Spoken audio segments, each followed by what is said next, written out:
Hey, Jerry, we have quorum. We do. And we're live Okay. on. Ma'am. And we're live on YouTube. Yes, ma'am. Okay. So before we do have quorum, how many members? 5 and Kule is logging on now. 5, 6, 6. 6. Okay, thank you. So before I call the meeting to order, I'd like to remind commissioners to refrain from using the chat feature on Zoom, please, because all questions should be public. So good morning, everyone. The hybrid meeting of the Cultural Resources Commission will now come to order. Quorum has been established with 6 members in attendance. Today is Wednesday, September 21, 2022, and it's 10:03 a.m. Pursuant to Act 220, Session Laws of Hawaii 2021, which amended the Sunshine Law to allow meetings to be remotely conducted online effective January 1, 2022. The Cultural Resources Commission meetings will host a hybrid of online and in-person participants. A location has been identified on the agenda for the public to provide testimony on agenda items and to view the meeting. This meeting can also be viewed live online. A link to the YouTube live stream is provided on the county website. The video recording will remain on the YouTube channel for those who are not able to watch it live. All reports and surveys reviewed during this hearing are available on the county website. Commissioners, please be reminded that only one person may speak at a time. Raise your hand to be recognized if you have a question or a comment. At this time, I'd like to introduce members of the commission. Please let us know whether or not anyone is in the room with you. I'm Jerry Bell, Chair, and there's no one here with me. Natalie? Aloha nui kako, Natalie Kurishima, Vice Chair, and there's no one else here. Thank you. I don't know if Matthew Clark is here yet. Aloha, Chair. Yes, I'm here. There you are. Hi, Matt. Hi. I am by myself in the room. Thank you. Sounds good. Kilohana? Aloha kakayaka, Kilohana Hirano, and I am also alone in my office. Hi, Kilohana. Ku'ule, Keakealani. Aloha Pumehana. I have my daughter at home with me today. Mahalo. Aloha Ku'ule. And Kealoha Kili? Aloha, present, no one in my office today. Aloha. Is Nicole online?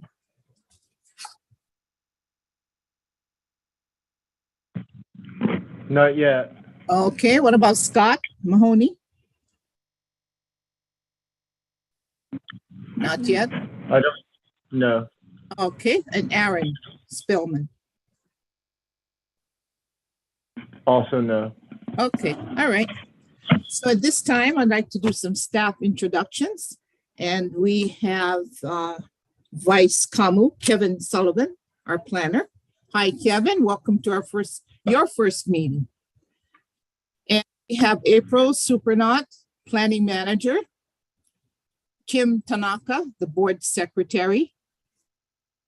And Jean Campbell, Corp Counsel. Good morning. Just want to let you guys know, I'm going to apologize in advance. I need to jump off at noon for another meeting if we're still going at that point, but you got me till then. All right. Thanks, Jean. All right. Then pursuant to HRS 92-3, interested persons who want to provide oral testimony may do so either at the time the commission takes public statements on the agenda or at the time the specific agenda item is called. Members of the public may be joining in person at the identified public location or online via Zoom. Staff, please indicate if there are any members of the public wishing to provide testimony online or in person. Aloha Chair, we have Christine Richards and Celia Hennard. And we have just let them into the Zoom. And will they be testifying on any of the agenda items? Ms. Hennard, will you be testifying or are you simply watching the proceeding? I can be testifying if needed. I'm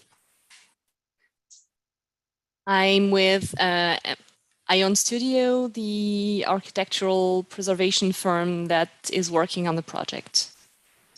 Oh, which project, please? Yeah. Oh, sorry, this is for the Bond Memorial Library. Okay. Okay, very good. So Celia, we're gonna put you back in the waiting room for now and we will be calling, we will be admitting participants when the items are called. So for now, we're gonna move you back to the waiting room. Hello, To you soon, then. it's Christine Richardson checking in on the Bond Library as well. We will be testifying. We are the volunteer organizers for the project in Kapa'au. Can you hear me? Yes, Yes. thank you. Okay, so you'll put us in the waiting room as well? Yes, ma'am. Okay, great. Thank you. All right. We'll see you folks later. Okay, go. Right. So the first order of business this morning is the Richardson Ocean Park Preservation Plan Consultation Request. TMK 32-1-019010. Location Waiakea Ahupua'a, South Hilo District, Hawaii. And I understand there are a couple of representatives online from Cultural Resources Hawaii to speak on this project. I'd appreciate it if you would introduce yourselves and give us a briefing on the preservation plan. Aloha Chair, we're letting them in now, so give us one Hi. moment, please. We have William McCower. No. Sorry. We have William Folk, I mean. Sarah Wilkinson, and Kevin Sakai. They're coming in now. All right. Good morning. I'd appreciate it if you would introduce yourselves and give us a briefing on the preservation plan for the Richardson Ocean Park.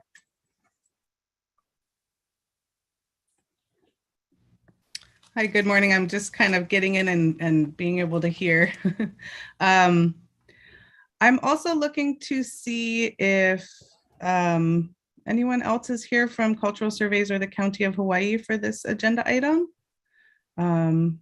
Cultural Surveys Project Manager William Folk or Kevin Sakai with the Department of Parks and Recreation.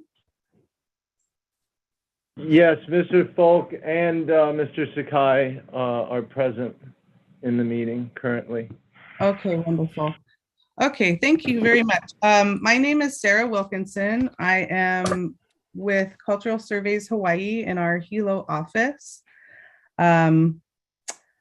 If I may, I'd like to take a moment to provide some backstory to our preservation or to our presentation today. Cultural Surveys Hawaii began work on an archaeological inventory survey for the Richardson Ocean Park Improvement Project back in 2014. That work involved a consultation effort, including consultation with the Cultural Resources Commission.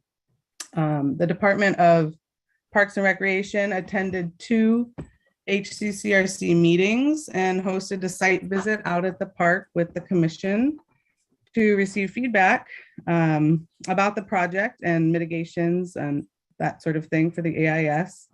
Those comments were factored into some redesigns for the project. And the Cultural Resources Commission sent a letter in October of 2014 to the Planning Department summarizing their recommendations and notifying that the commission had approved of some architectural mitigation measures proposed for the project in September 2014. So I believe there should be in the packet that we provided to you folks a copy of that letter. The The AIS documented 7 historic properties in the park surrounding the Richardson Ocean Center, which is also the historic Richardson family home. These include 2 fish ponds, a seawall, 2 modified outcrops, a possible grave site, and the former site of the Richardson boathouse and boat ramp. So all 7 of these sites were recommended for preservation in the AIS. SHPD accepted the AIS report in 2019, allowing the preservation plan to be completed following construction of the planned improvement project at the park. This was because these 7 sites were located outside of the project footprint. But the county has committed to preparing the preservation plan now in parallel with the project construction, which began this summer. So in working in preparing the preservation plan for the county, Cultural Surveys has been consulting with descendants of the Malo and Kame Haiku family, Hui Ho'ole Maluo, which is the cultural organization that's actively managing and using several of the sites out at the park, and other interested parties and agencies. So, you know, the preservation plan is still in progress. We're still working with the county to, you know, look at the consultation feedback that we've received and formulate the proposed preservation treatments in the plan that will be submitted to SHPD. So, you know, we just wanted to introduce this effort to the commission and provide an opportunity for your comment and to answer any questions that you folks might have. Okay, thank you, Dara. Commissioners, are there any questions for Ms. Wilkerson on the project?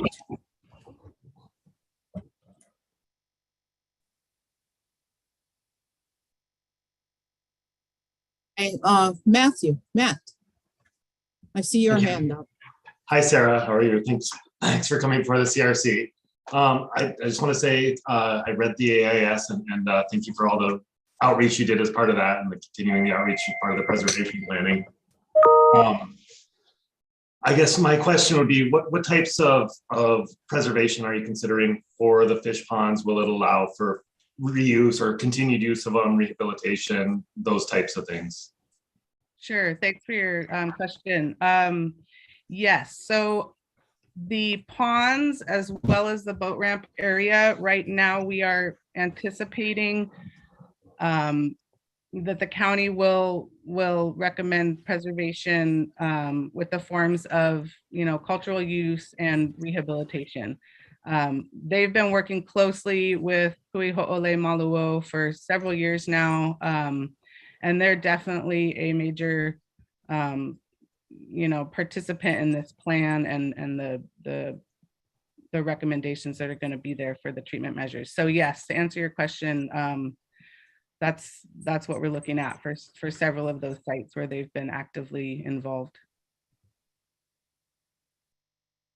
Thank you. Anyone else with any questions for Sarah? I see Kealoha. Hi, Sarah. I just had a quick question about just an update on what you guys are going to do about the shower situation and the outwash from the shower, and where you guys are in developing alternatives for that. That may be a question for Kevin. Kevin, if you're able to respond to that. Kevin Sakai with Department of Parks and Recreation. I believe phase 1 of the project is already under construction, and that was the phase that was going to include that shower located below the existing shower. Can you hear us? Oh, hi, Kevin, and I see James Pomata is here too with Parks and Rec.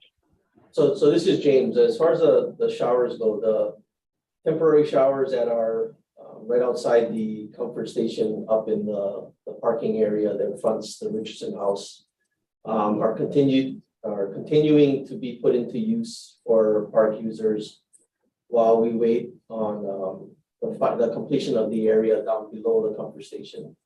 The runoff there is being collected and deposited into a subsurface drainage system. We'll open that as soon as we can once we get that area completed by the contractor. But that is, like Sarah said, it is part of the ongoing construction. That's not a future effort.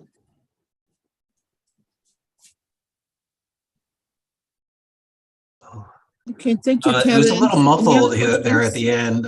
What, could you repeat what you said about the runoff? I couldn't quite hear.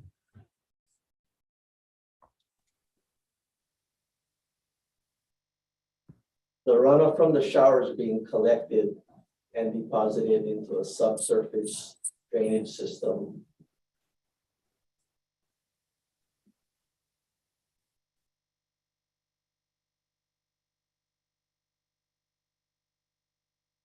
Kevin, this is Jerry Bell. Is this a shower that the commission back in 2014 said it was in close proximity to those model burials?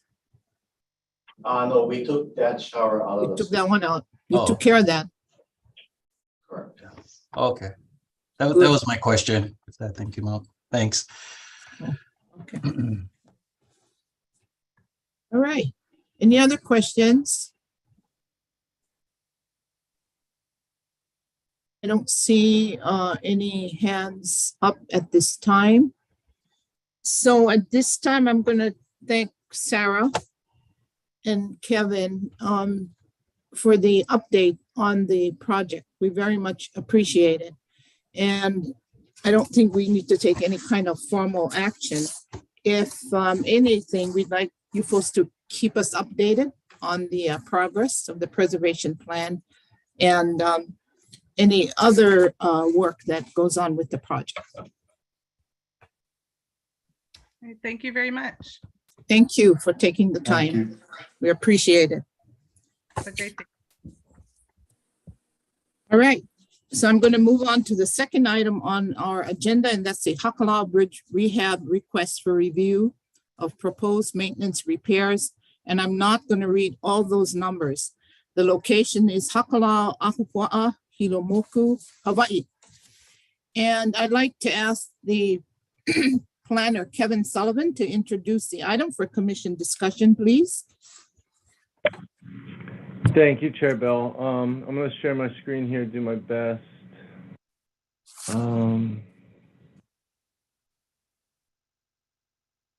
One moment, please.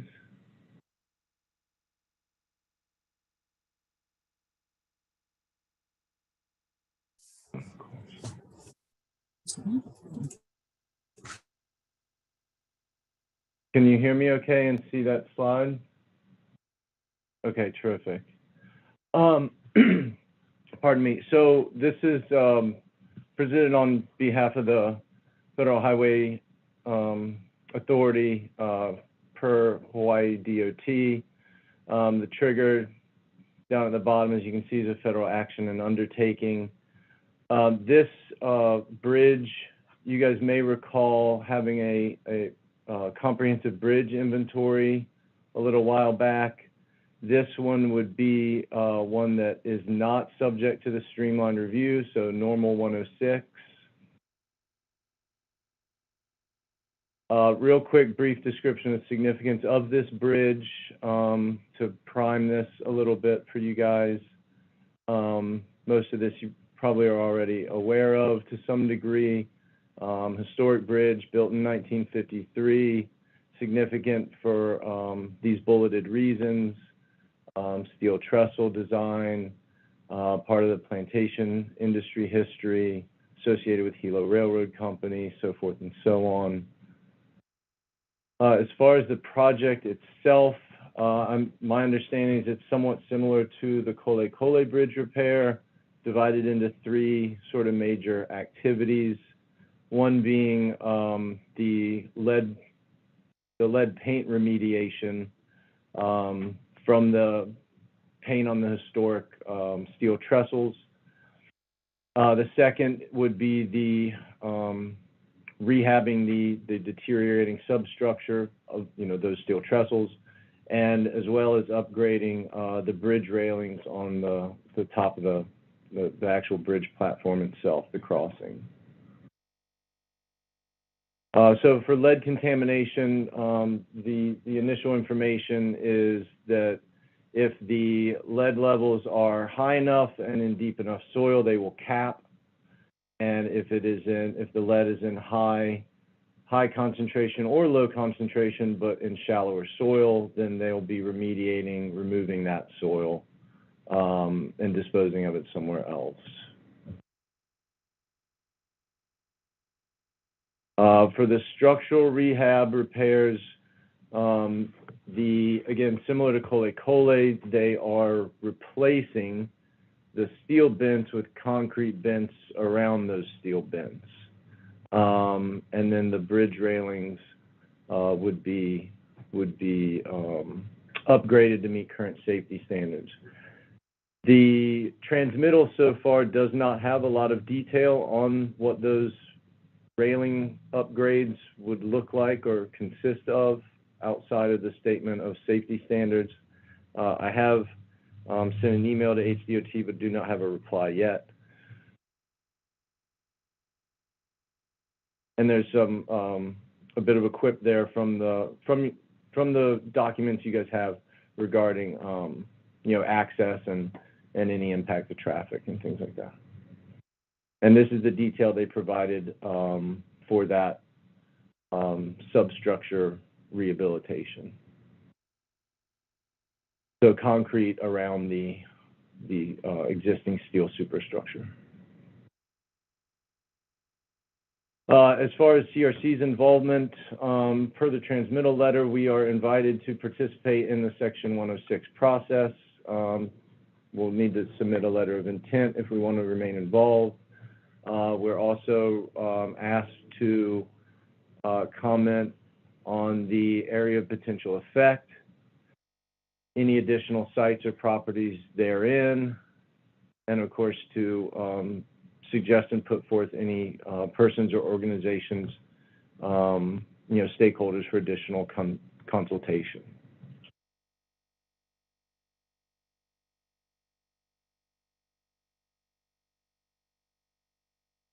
And this is detailed excerpt from the letter. Standard language you guys are probably familiar with seeing. There were two letters. There was a March transmittal letter that showed one area of potential effect. I am presenting here an August 9th, 2022 area of potential effect, which was broader than the March 9th letter. So this is the one I think we should go off of. And that is, for the most part, yeah, there's the previous APE as of March 22. But again, this is the August 9th, and I think this is what we would want to work off of. So that's it. I would suggest we do participate if you see fit, and we can comment. But that's sort of the gist of my presentation at this point for y'all's consideration.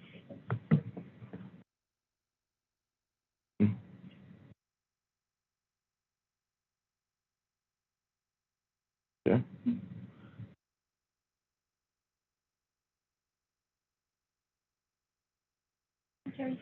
Oh. What's that? Chair, you're muted.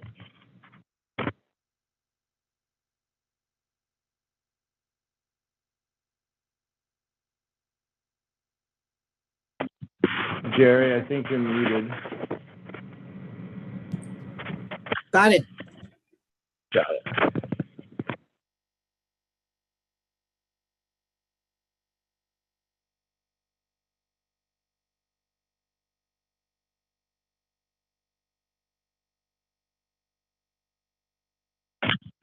You're muted again. I don't see any hands at the moment. It went off screen for about a second and now I'm back. What I'd like to do actually is have someone introduce a motion to submit a letter of intent to be involved in the Section 106 process. Commissioner Hirano makes a motion for the CRC to submit a written letter of intent to participate in the Section 106 for Hakala Bridge. May I have a second? I second the motion, Chair. This is Matthew Okay. Clark. All right. So it's been moved and seconded, moved by Commissioner Hirano and seconded by Matt, that the commission, we send a letter of intent regarding the Hakala Bridge project to be involved in Section 106 process. Is there any discussion? If not, I'm going to call for a voice vote, please. Well, we need to do a roll call vote, Chair, I'm told. Yes, we're going to do a roll call vote. Yes. Vice Chair Kurishima, Aye. Commissioner Clark, Aye. Commissioner Hirano, Aye. Commissioner Keakealani, Aye. Commissioner Kinney, Aye.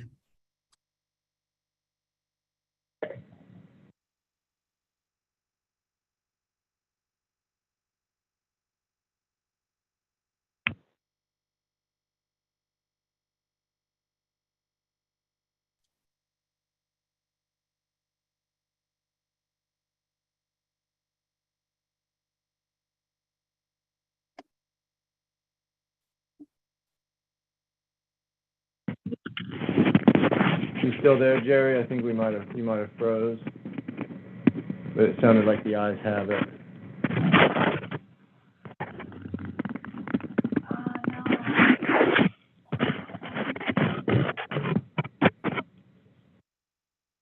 Oh. Please hold, we've lost our chair.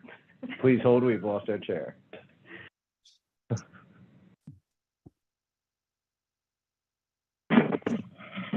I'll contact Mission Control. Text her.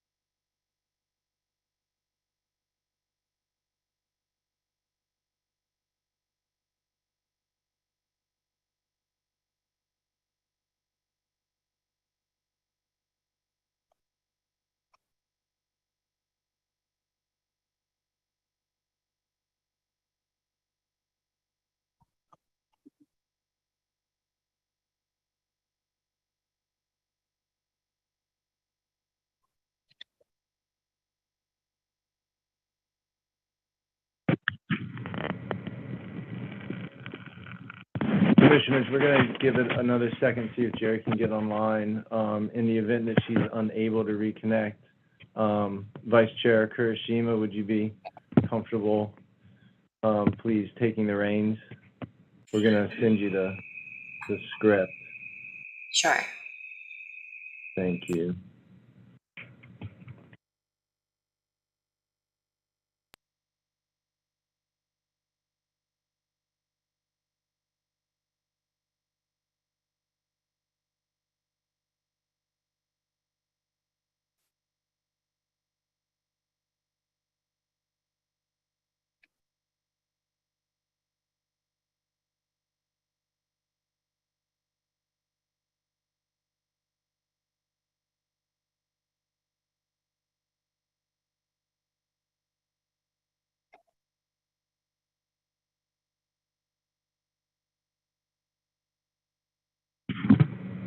Vice Chair Kurishima, your email should have the script by now or shortly.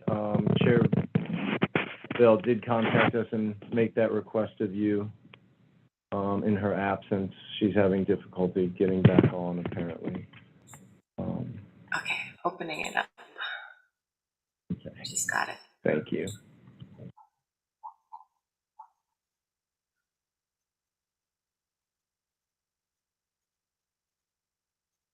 Okay.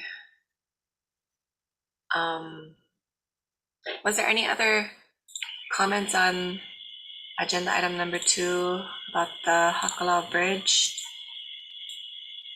I have, oh, sorry, my Zoom.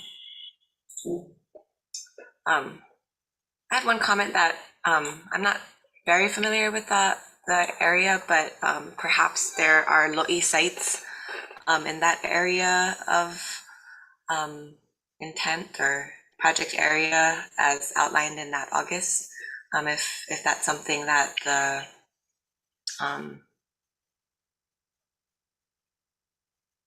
I don't even know the entity that's doing this project could look into. And anyone else have comments? Oh, and Kealoha, or go ahead.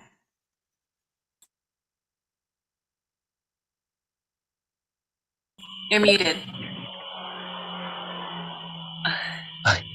Kalamai. No, mahalo. Yeah, I calco that Manalo, because you know that there is some evidence of lo'i further back, and we know that people inhabited that area prior to the sugarcane and the railroad and so forth.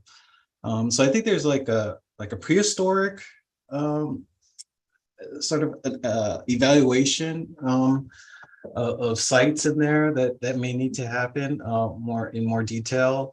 But there's also a contemporary use of the area that I'm also concerned about. And especially with the lead, I can tell you right now that we actually have a research site down there, and there are at least 5 different species of opu that inhabit that stream. There's also a lot of people that go down there, and they're harvesting the ferns, they're harvesting different kinds of fruit, they're taking different kinds of things from that area. And I have a real strong concern about the fact that there's a lot of lead down there, and how that might be getting into the plant tissues, getting into animal tissues. So that's a major concern for me. And then the other thing, I mean, while I'm talking, is just I do wonder how these changes to the bridge will impact the flow of the stream, and how that stream and that estuary and that beach area will be impacted. So I'd like to know more about what the predictions and projections are for that. But I think this is a really important area, for the people of Wailea, for the people of Hakala and all these other places. But it's also become like this really important area for people like all across Hamakua, because there's very few places you can go fish, pickle pea, whatever. So I think obviously we have to fix this bridge, but hopefully through that process, perhaps we can improve the way that we preserve and sustain this aina that's in this area. Mahalo. Mahalo, Commissioner Kinney. Those are awesome comments. And I think in one of the letters, they did mention that the only practice identified was fishing and that it was outside of the project area. But I think you bring up many other uses, and that, especially the presence of lead and the mitigation around that has downstream effects that we know of. So if we could add that, staff, that'd be awesome. Go ahead, Commissioner Kinney. Yeah. I know, sorry. I just got one more comment.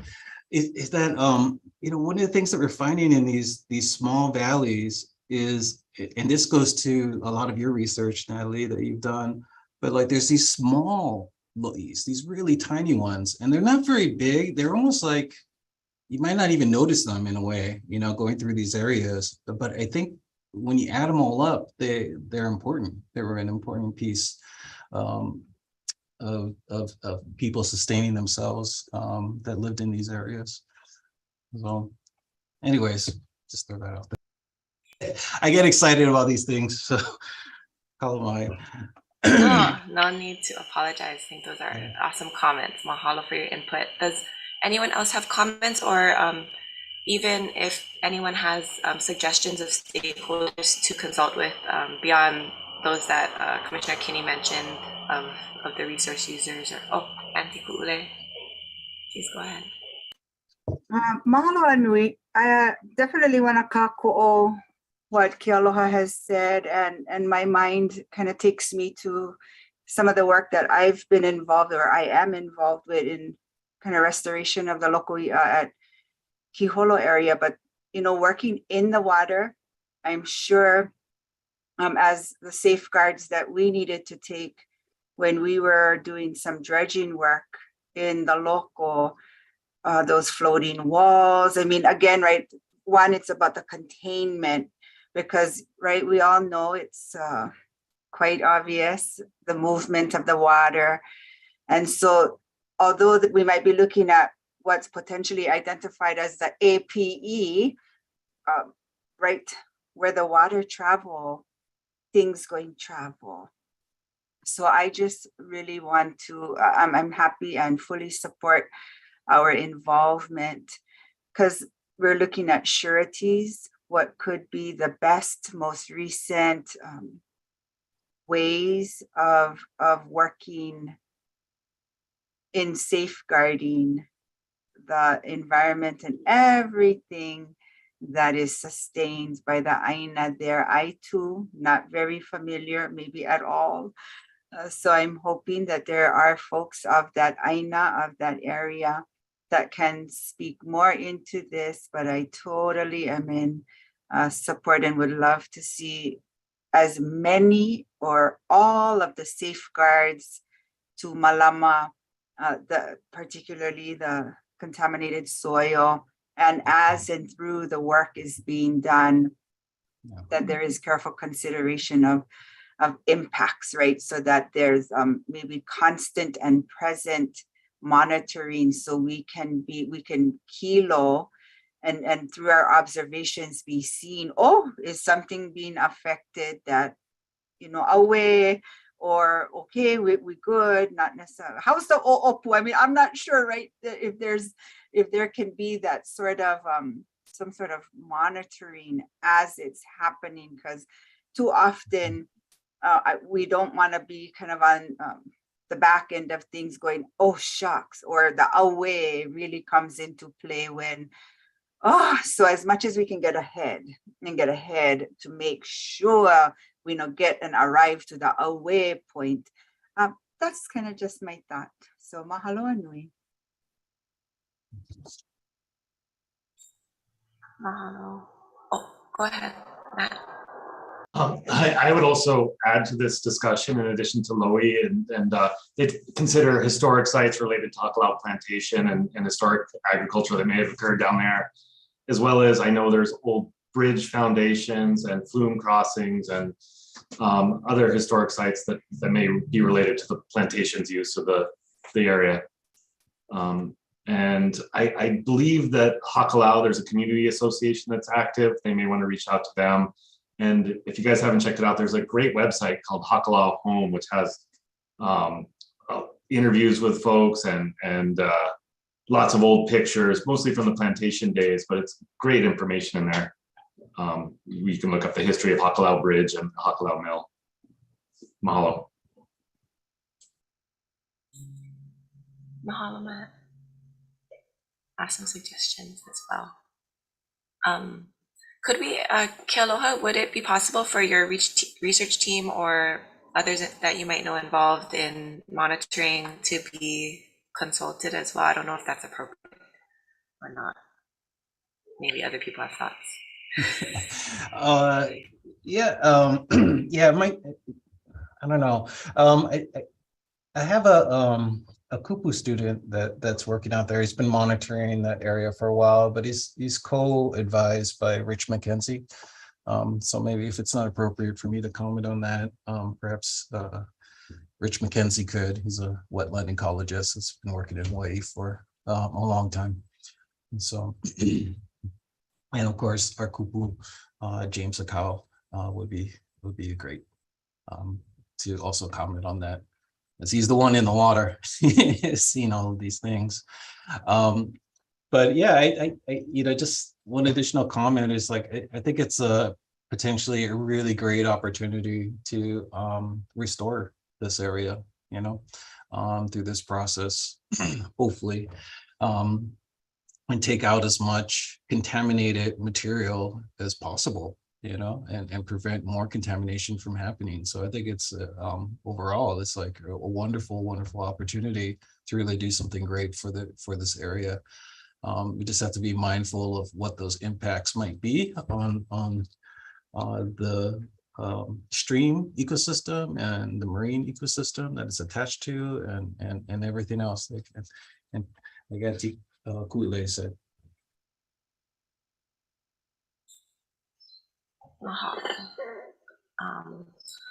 Okay, so staff, I think we had some comments on the area of potential effect around, the consideration of the water flow impacting estuaries and fishing grounds and the practices associated.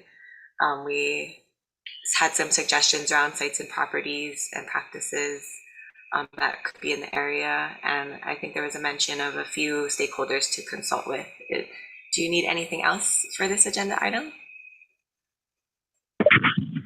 No, that's terrific. Thank you for that. I'll formulate a letter and I'll circulate it for y'all's approval before we send it out. I do want to note too, I think I see Chair Bell has returned.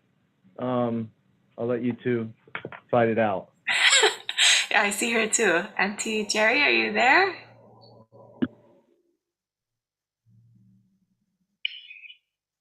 Okay, we'll let her keep trying.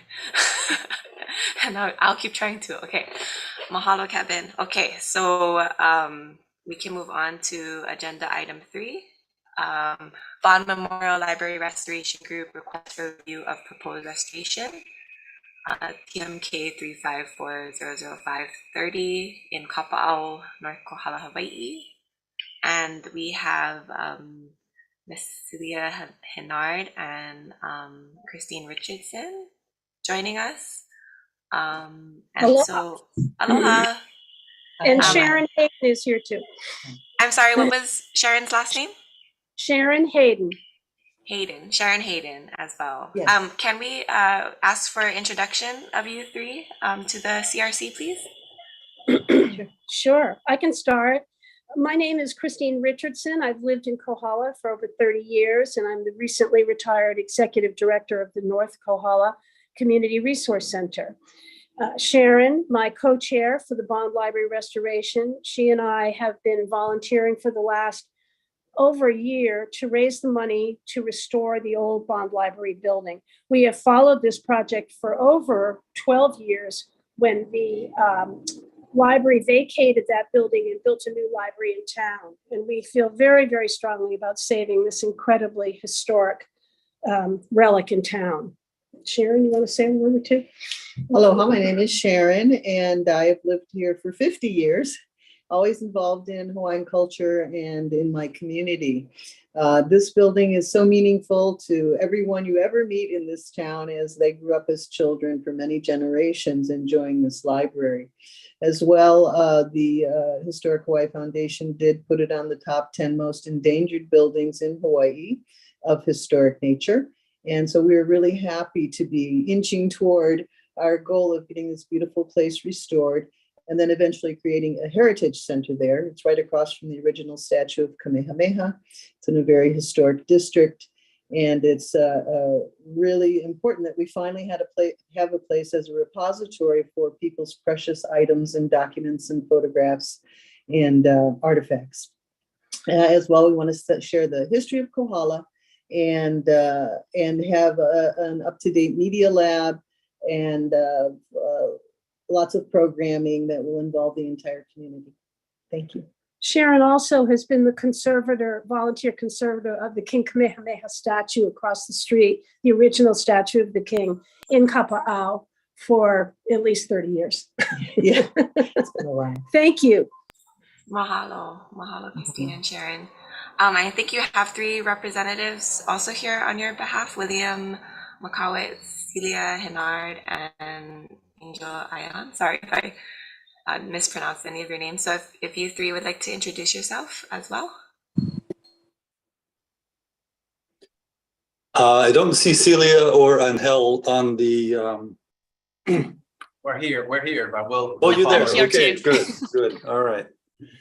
Well, I'll jump in, I guess. Bill McCowett, local building designer, been here 35 years and have had my eye on that building for basically 35 years. So it is, as you have already heard, very historic, and the project at hand is to restore it to its former original, or as original as possible, condition, and to make it good for, it's almost 100 years old, so we'd like to make it able to go another 100 years, basically. So stating that, I was also very fortunate to be able to get my son's good friend of a friend, Angel Ion. He's a preservation specialist architect in New York City, and he jumped aboard to help us out with this, and I'd like to hand it off to Angel at this time. Thank you, Bill. My name is Angel Ion. I'm the principal of Ion Studio Architecture and Preservation in New York City. We deal primarily with existing buildings throughout the tri-state area. And I was delighted to get the invitation to get involved with this building. It's nature, it's fabric, but also the purpose for the preservation is down in our alley. That's a lot of what we get to do. We only work on individual landmarks in New York City and the tri-state area. So our focus is on existing buildings of landmark and cultural significance. We take them from where they are to where they need to be, that be through restoration and rehabilitation that have to be used. So we were delighted to join the team and assist and bring on more our preservation capabilities and prepare a preservation plan that would really, we hope, help everyone to put on the table what we see as character-defining features, significance, and then have an intelligent conversation from a preservation perspective about the appropriateness of the proposed approach. I'll stop here to allow my colleague Celia Hinard to introduce herself. Hello, everyone. I'm Celia Hinard. I joined Ion Studio during this year, and the Bond Library is a pretty exciting project that I was lucky enough to be a part of. It is an amazing opportunity for me to be a part of a project that involves a lot of different preservation areas, and if it can help, I have extensive background in preservation back in Europe, and I'm practicing with Ion Studio in New York City. Mahalo, mahalo kako. At this time, we want to ask for a presentation that you folks might have prepared for us.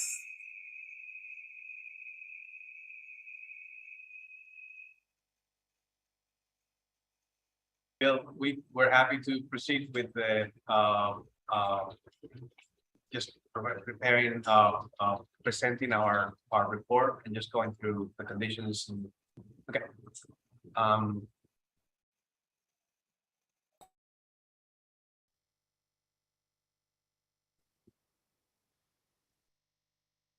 I don't know.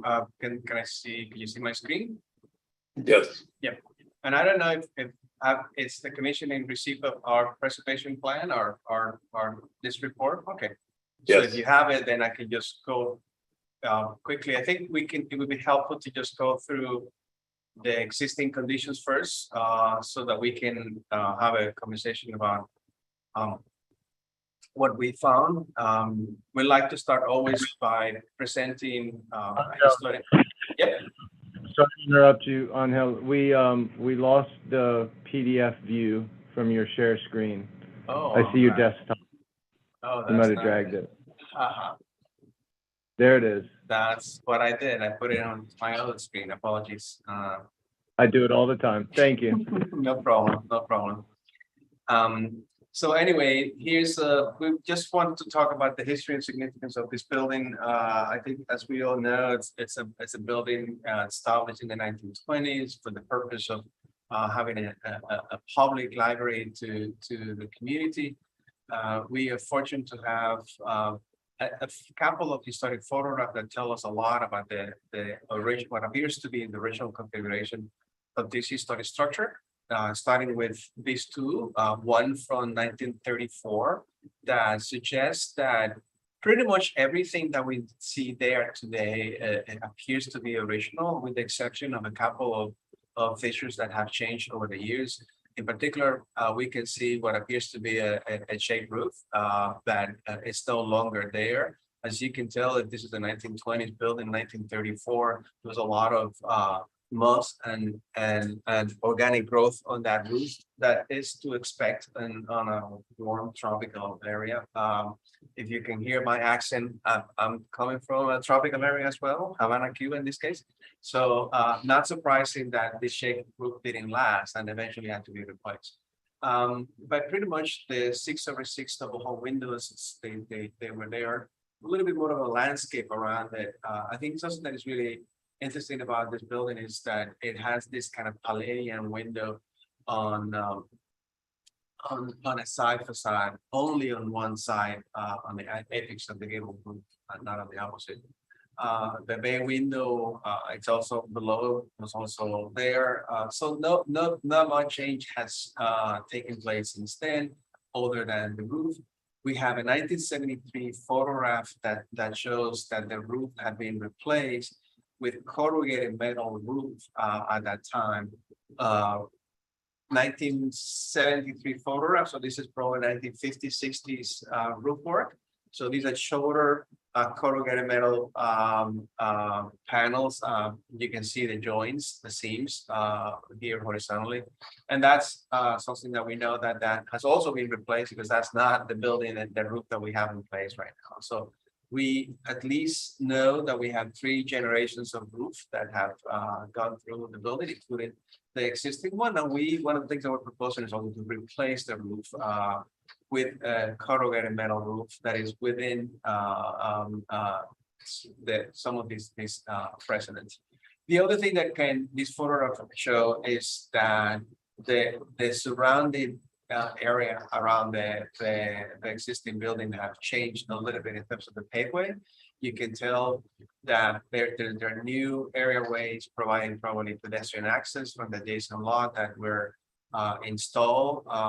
Just basic pouring concrete slabs that were installed that started to compromise the integrity of the steps. The original building has a porch, sort of like an open porch across the linear, but it had these 3 steps that have been modified over the years with this intervention, and some more that we'll see later. So this is more recent, 1974, that shows the same configuration now, stepping back with all these slab on grade, the retaining wall, and the current configuration that shows the roof that has long corrugated metal panels painted since day one. And this was one of the questions that I had, and I was very delighted to get the historic photo, because my question was like, is this the original roof? Is this original color? Is this the original material? So I think we know the answer to that. And the goal would be to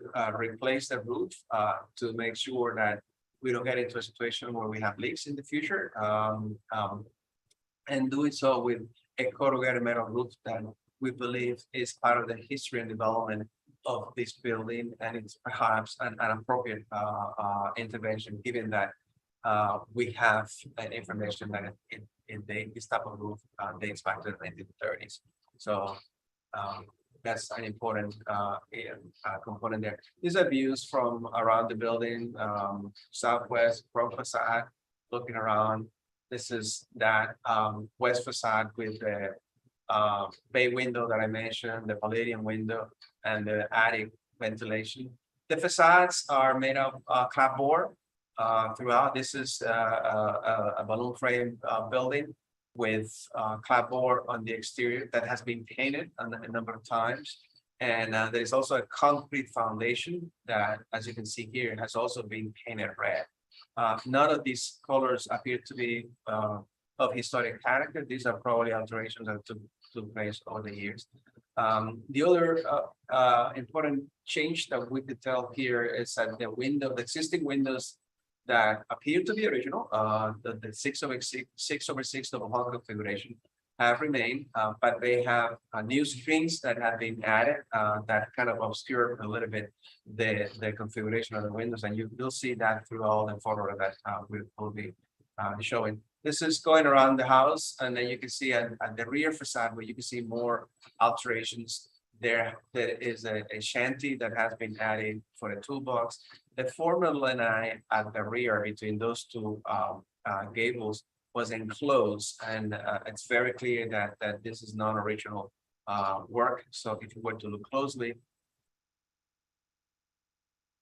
into this rear facade, you can see the original configuration where you have the pilasters and then some kind of a beam, and these former openings have now been filled out with non-original windows and unsympathetic windows, unsympathetic non-original doors and unsympathetic windows. And this is that kind of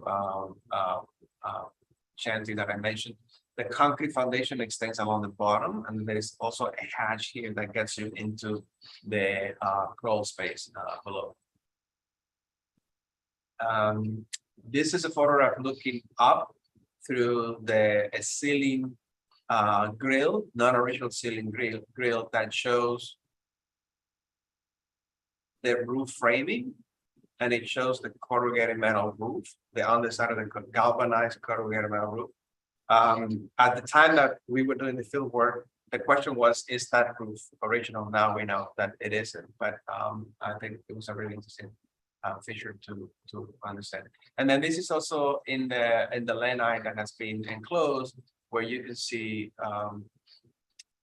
if all of these was open to the left facing the rear facade, then you still have original facades that had a door, these French doors with the transom, wood ceilings, and so on. There's a lot of original historic fabric that is still in place, even though the lanai was enclosed. They also poured some topping on the floor to be able to have a better transition from the interior and avoid that step. But pretty much, and on the facades of that original exterior configuration, it's still there on the lanai that has been enclosed. These are more photographs showing the existing roof configuration. Several alterations have taken place over the years. They've done a lot of repairs with unsympathetic materials, not necessarily matching the original profiles and the molding. So the goal of the restoration will be to reinstate the original building character and the original building features, remove all of these non-original repairs that are unsympathetic and are not matching the existing. We hope that we can find enough historic evidence in the building to replicate their profiles. And I believe that there is already enough in some of these areas. You can see, for instance, here that you can see that kind of like a crown molding. That's what that molding used to be. And this is just a flat one. So a lot of what you will see that we're proposing is just really removing non-original material, non-ornamented woodwork that it's just replacement and has no value, and replicating the original building features. More details on the non-original lanai enclosure, some roof penetration. So we hope that we can address the best we can. We do plan to retain the existing roof, the existing bathrooms at the rear. Some mechanical ventilation will have to be retained, but we hope that we can come up with a solution that is more suitable than that. These are more photo close-ups looking at the existing configuration of the wood. As you can tell, the cladding on the facades, as you can tell, there's been numerous overpaint on the woodwork. Ideally, we'll get to the point where we can figure out what the original color would be. We can do that materials analysis, but it's very clear that perhaps this was all a wood shade building, exposed wood shade, and most likely the paint came in later. Whether we are going to have we want to have a wood shade building with all the maintenance challenges that would bring in this type of tropical location, I think that remains to be seen. However, if there were to be a coating, what we would specify would be a breathable coating that would allow for vapor migration and avoid a situation like this where the coating is actually filling up because it's just not good adhesion to the wood substrate. You see a lot of lichens and organic growth throughout. Some of the sheet metal flashing, it's still there on top of those eaves, but all that is going to be removed and replaced to match the original configuration. You can see more of those eaves that are not original on this location. For repairs that have been performed over the years, they've been doing the best they can to preserve the woodwork, sometimes just by doing a lot of epoxy injections that you can tell here are so hard that everything, the wood disintegrates around it and the epoxy consolidation stays there. So hopefully we can remove all of these non-original material and we can temporarily cut out and down to sound woodwork and replace in kind, meeting the existing profiles. So all of this will require extensive documentation and checking with the contractor and mock-ups and so on, but our specifications are already taking care of that level of scrutiny, which is what we do here in New York on a regular basis. The Palladian window with the fixed panes, the vent that I mentioned, more of non-original work. The foundation, there's a lot of soiling and drainage that need to be corrected. I think we need to, hopefully we can improve the roof drainage to avoid a situation where we have literally water ponding next to the foundation that has implications of moisture migration through the concrete wall as well. This is part of what I mentioned, that red wall on the foundation wall that is probably not original. You can tell that there's a little bit of parging over the foundation wall, the original concrete, and everything is painted red. So that tells you that the red is not original. The stairs going up to the non-original lanai, the goal is to remove all this. This is an existing guardrail that has been added. I think our plan is to remove all of this and retain the accessibility from the adjacent parking lot, but with something that is a little bit more sympathetic than what is there right now. That it's just very geriatric and looks like a hospital. Moving into more around the exterior, I think we plan to simplify all of these pavers and all of these concrete slabs around the building, just so that we can have a more clear definition of where the points of access are and what the circulations are around the building. Whenever we don't need to have that kind of circulation, the plan will be to remove the slab on grades. Moving into the interior, as you know, this was a wood frame building with wood trusses. These wood trusses also were secured by original Rhode Island tie rods that are concealed on these horizontal members. I had the opportunity to climb up there and answer that question to myself. Pretty cool. And then you had the original panels covered in the wood,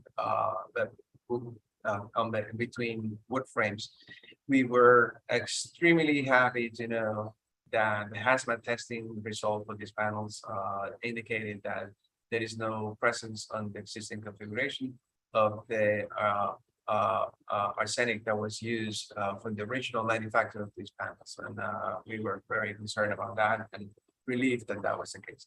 But suffice to say that pretty much the original configuration is there. If you look with imagination and forget about this Piedmontese colors, I think the panels could be, the goal would be to repaint the panels, to refinish the woodwork, The wood windows are in fair condition. We may need to do some glass replacement here and there.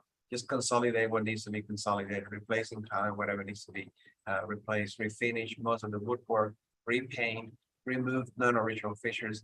This 1980s lighting will be removed. This was a library, so I have to be bright in uniform. So the lighting scheme is going to be a little bit different than what is there, what is here right now.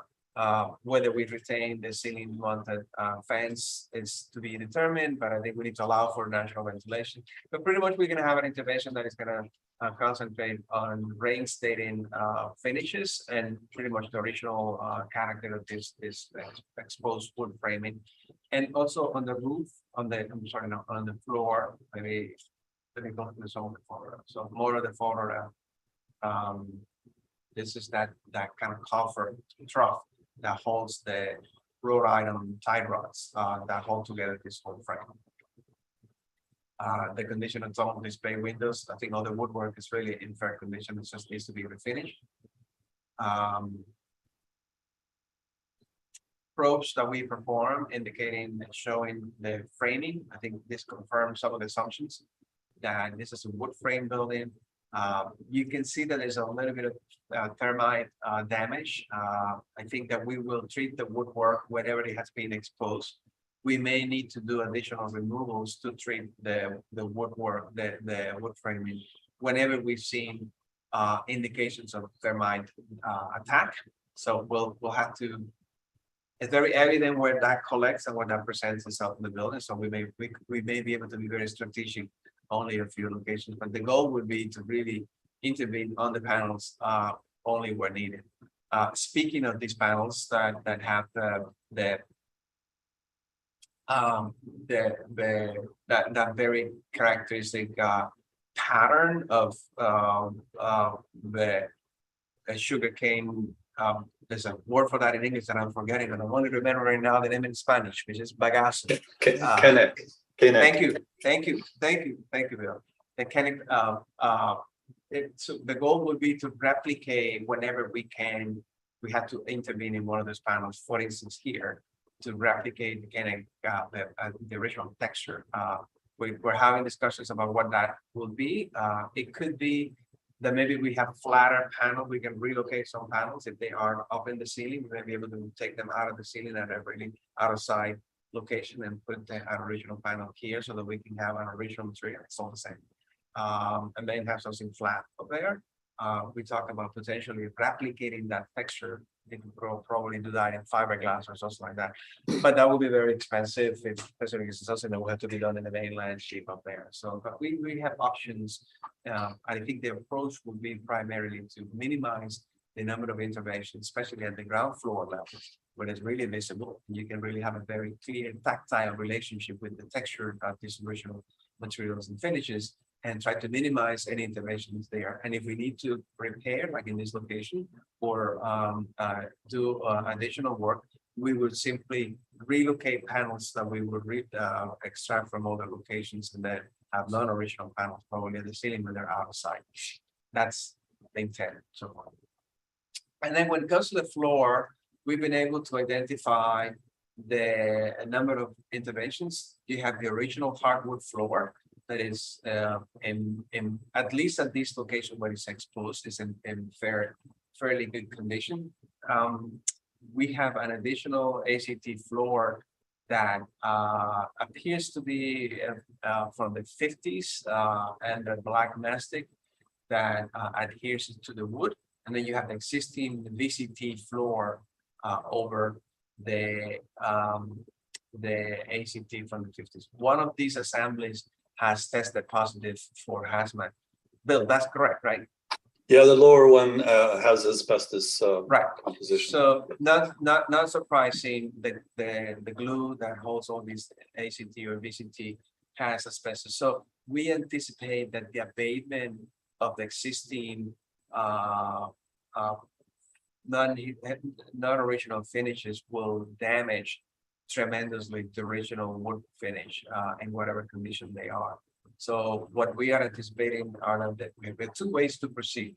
Number one, we can encapsulate the stuff, leave it there, not touch it, and then be on top of it. But I think probably the way we will go will be to just do the abatement. And we know that we're going to be damaging the original hardwood floor, but that's an easier finish to replace. So we have the bore pattern, we have the bore size and width, so we can probably replicate that pattern with an in-kind replacement and intervention after the abatement. And these are in broad strokes the conditions that we've seen. The overall approach is restorative in nature. When it comes to the original historic finishes on the interior, which is pretty much woodwork, exposed woodwork on the frames, the doors and the windows that are all single pane glass with 6/6 double hung, and all the casing. Whenever we have original exposed woodwork, we'll refinish it. The panels will be repainted, the lighting will be removed, the non-original lighting will be removed and replaced with something a little bit more sympathetic. We don't have any plans to add new windows nor provide new openings. We just want to repair, restore what is there, and replace the roof deck, not the roof, the floor, as I mentioned, on the interior, and then treat the exterior also with a restorative approach that would bring this building to its original appearance as much as possible. I will pause here in case that there are any questions, comments, anything that we may need to respond to. Before we open, mahalo, Anna. Before we open it to questions and comments, can I ask staff what specifically the CRC is supposed to comment on? In the letter that was sent in our packet, they're seeking determination on 4 things, but I just want to confirm that we have the authority to comment on those 4 things, that the building is historic in nature, the building is legally non-conforming, not substantially different than the former use, and the parking requirements are exempt. So if Kevin or someone could inform us, please.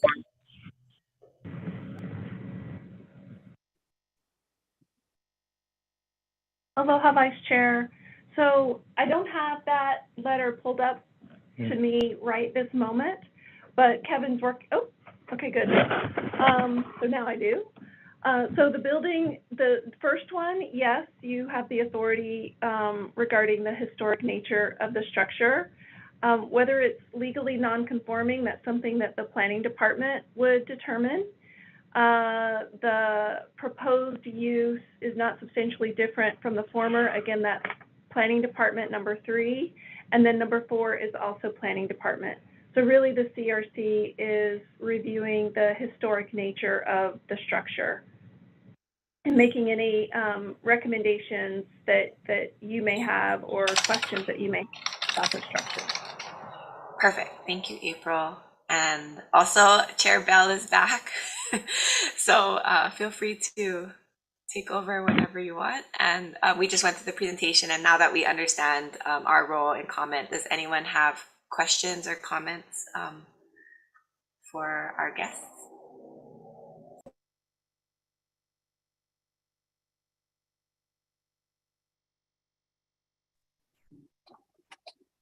I think Kevin is talking, but it's muted.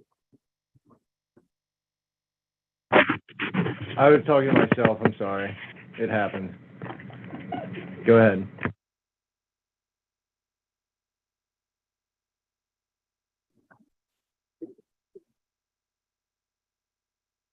No, I thought that you were asking a question.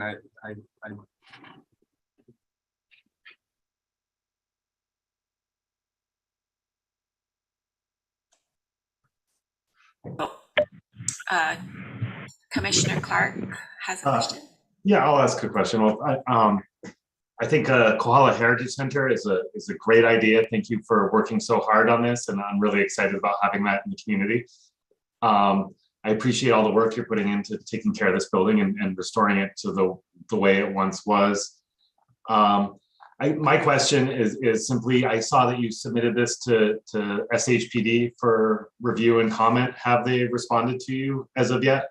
And then the second part would be, have you considered listing it on the Hawaii Register of Historic Places or the National Register of Historic Places?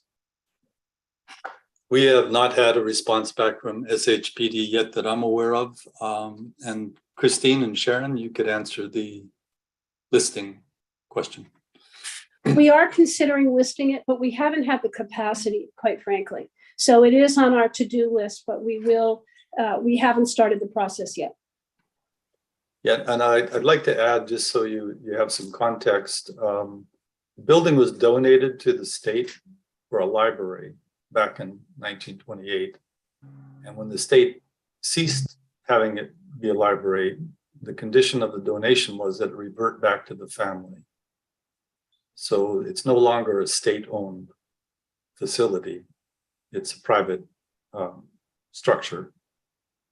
Fortunately, Kohala has a very community-minded family. They're the heirs of the Bond estate.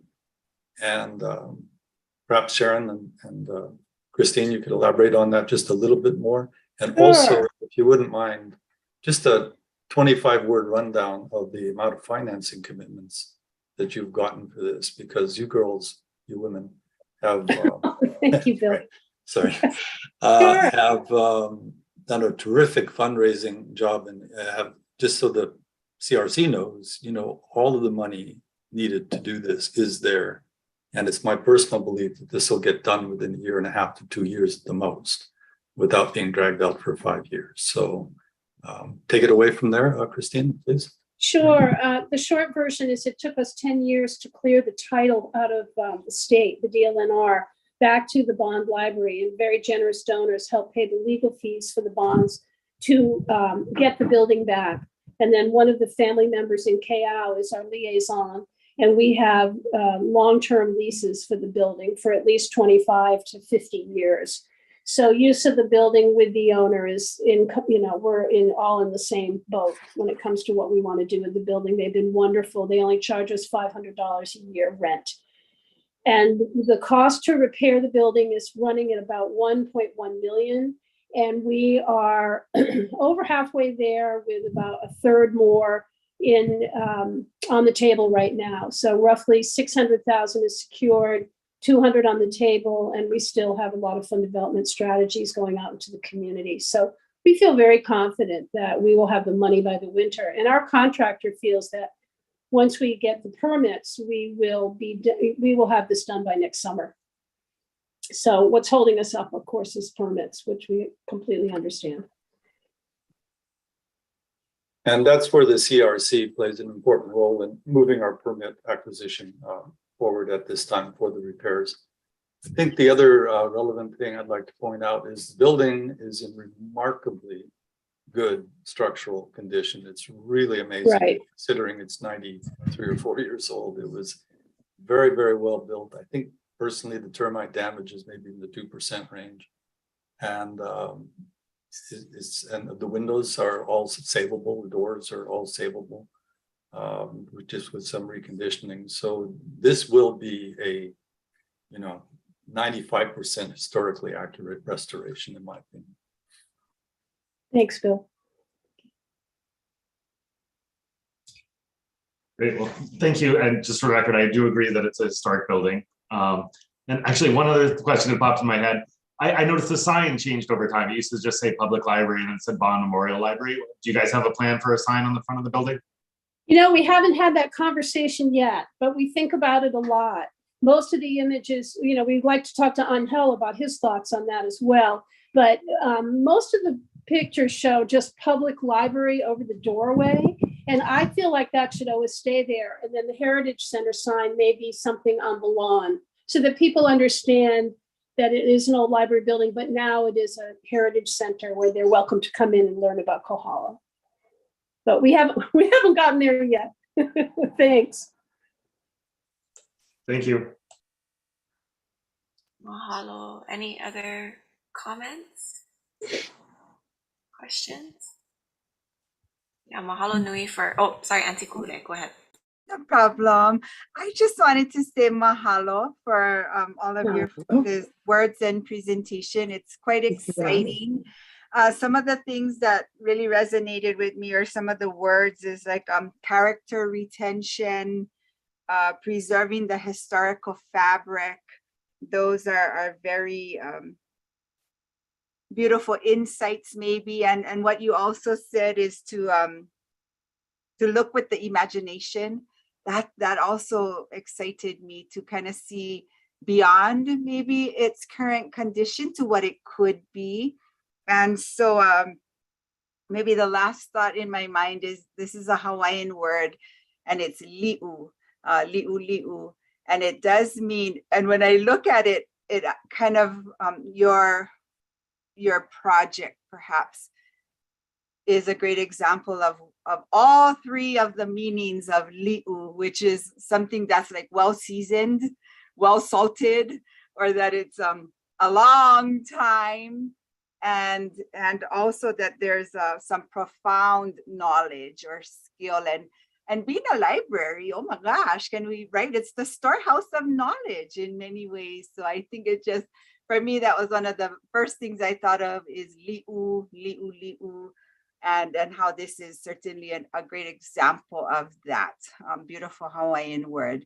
I too am very supportive and thankful for you folks kind of taking the reins and holding on and bringing to present something of the past, Hawaii's past, and just good energies in the fundraising, and all the best. However, and I'm in South Kohala, so hopefully, however, I might be able to kokua North Kohala, you folks there in Kohala Loko. Happy to also do that as well. But again, mahalo anui. Mahalo. We really appreciate those words. Thank you so much. Thank you so much. And Chair, if I may, I'm not one of your commissioners. I'm just so the rest of you know, I am the attorney that represents the commission, but I want to kind of take that hat off for a moment and offer that I had the great luck and pleasure to visit Cuba quite a number of years ago with the U.S. National Trust for Historic Preservation, and to meet with quite a number of historic preservation professionals in Havana. And all I can say was I walked away with that from that trip with the most profound appreciation and just amazement for the level of professionalism and enthusiasm and whatnot for those professionals in Havana. And so I want to commend this group for recognizing the international value of reaching out like that and engaging with someone like the Ion firm. And so I want to mahalo you guys for reaching out like that. And I just especially want to mahalo the Ion firm for saying, you guys are amazing. And I hope that this is one way that we can maybe learn from other countries, especially Cuba, for their appreciation for historic preservation. And they're just,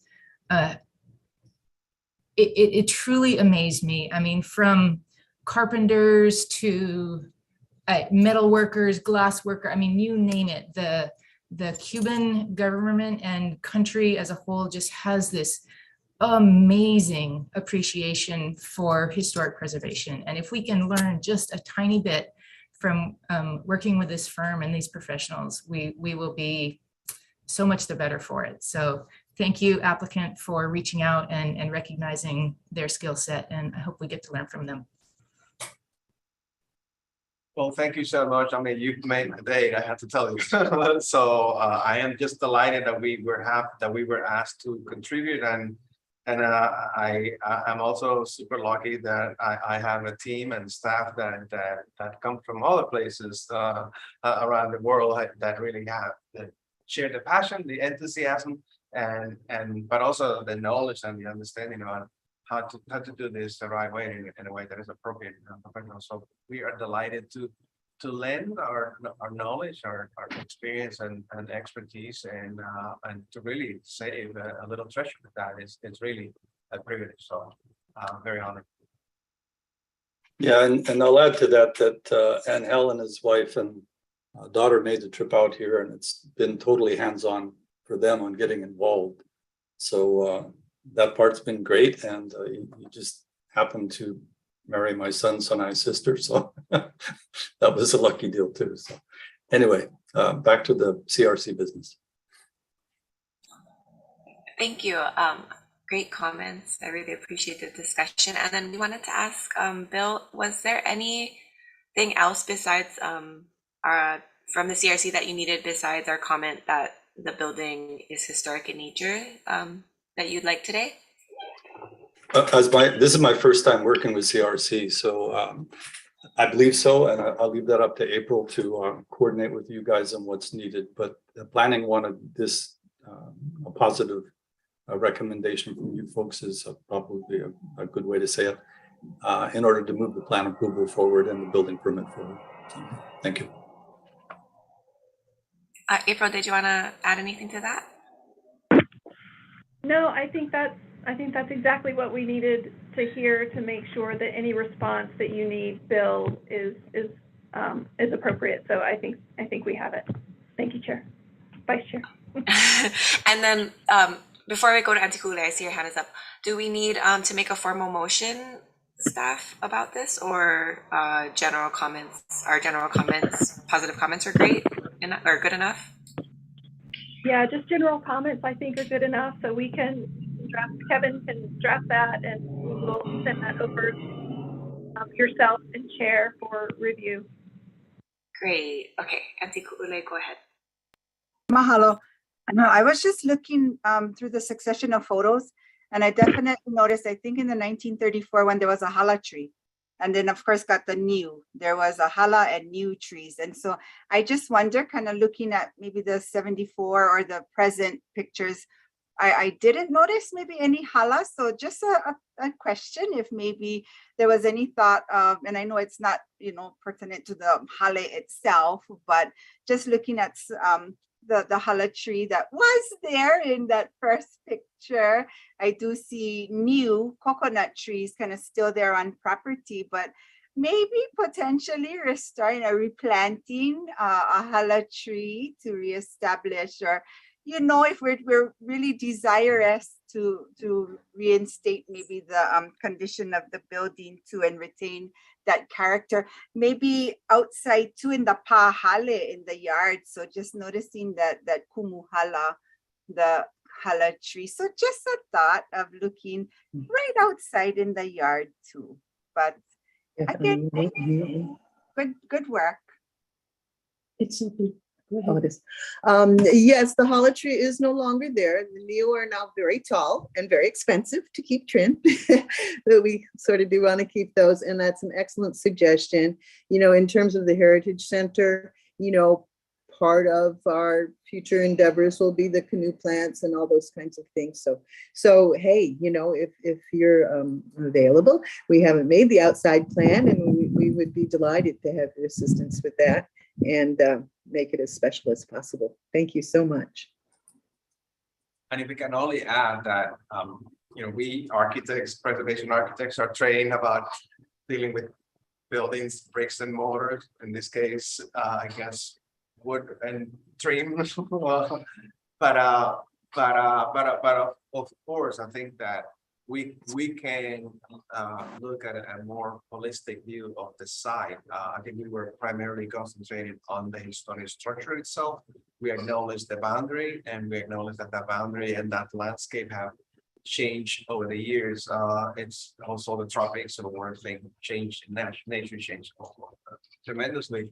But I see no reason why we would also including the preservation plan as that it was designed to be used as a guiding tool in the future in terms of understanding what's appropriate, what's important, that there would be some kind of an understanding of a landscape, a larger cultural landscape overtaking or an assessment of the existing site.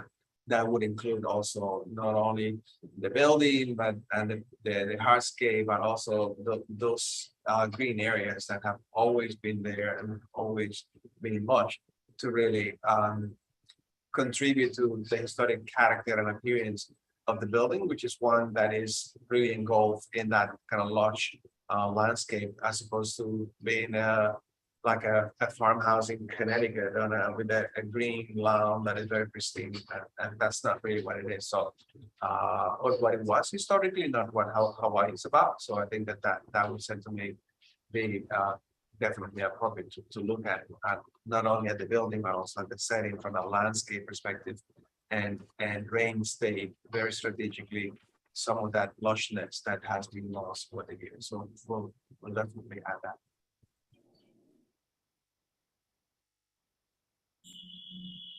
Chair, you're unmuted. Did you want to say something? I'm back. Yay. Oh my God, forget a Kupuna's computer to go out and then go try do it on the iPad, but hey, I'm here.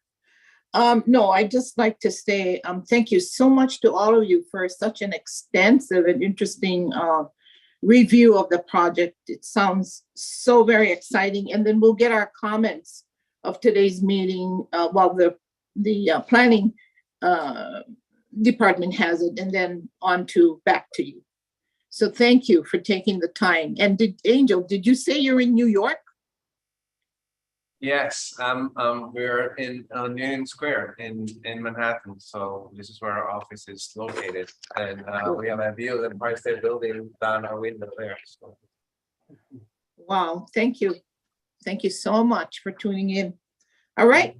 So at this time, we're going to move on to the next item. And thank you, Natalie. See, the vice chair always needs to be prepared in case the chair disappears. Thank you so much. All right. Bye. Mahalo, mahalo everyone. Aloha. Yeah. Aloha. Aloha. Aloha. So the next item on the agenda is the update from the Planning Subcommittee. And I know we haven't met, Kilo, since April, I think. And you may not have, well, I'm going to leave it to you if you have, and if not, we can just do it at the next meeting. Yeah, I was just going to share, Mahalo, Chair, that the subcommittee for planning has not met with the changes in staffing, but we will resume our meetings now that we have full staffing back on and get back to our review of the priorities and actions for this commission. Thank you, Kilohana. And then the investigative subcommittee, Matt. Aloha, Chair. It's almost the same update with the investigative subcommittee. We have not been meeting, but we will get back on track on that. I do have one update with regards to the lot low preservation plan. The county has awarded the contract for the implementation of that plan, and they should be moving forward with it fairly soon. So that is happening, and it's a good thing. So that'll be taken care of. Mahalo. Thank you, Matt. Sounds good. Okay, so I'm going to move on to administrative matters, and that's the approval of the minutes of the June 8th meeting. If I can have a motion to approve the minutes of the commission meeting held on June 8th.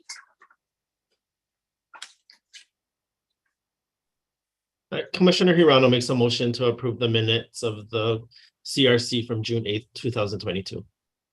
Second. Second. Oh, go ahead. Okay.